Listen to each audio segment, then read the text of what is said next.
কিরে টিয়া, তাড়াতাড়ি কর, তোর দাদা তো খেয়ে বেরোবে রে। সরি দিদি, আমি এ বাড়িতে ঝিগিরি করতে আসিনি। তাড়াহুড়ো করলে আমি কিছুই করতে পারবো না। তুই এভাবে কথা বলছিস কেন টিয়া? বাধ্য হয় দিদি, সকালবেলা উঠে জুতো সেলাই থেকে চণ্ডীপাঠ সবই তো আমি করি, কিন্তু তোমার পরিবারই তো লোক বেশি। কি পাগলের মতন বকছিস তুই টিয়া? এখানে আবার আমাদের পরিবার তোর পরিবার কি আছে?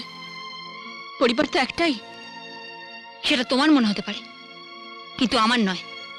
দাদা আজ কাজের লোক আনছে, মামা, তোমরা মোট 4 জন, কিন্তু আমি আর রাকেশ মোট 2 জন।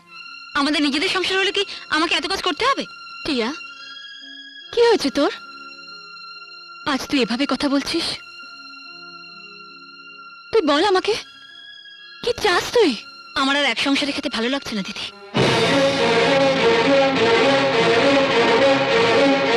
আজ আমি একা, কিন্তু ভবিষ্যতে আমার সন্তান হবে, তার জন্য সঞ্চয় চাই। রাকেশ যা রোজগার করে তার পুরোটাই দাদার হাতে তুলে দেয়। একবার ভাবো, আমাদের তো একটা ভবিষ্যৎ আছে।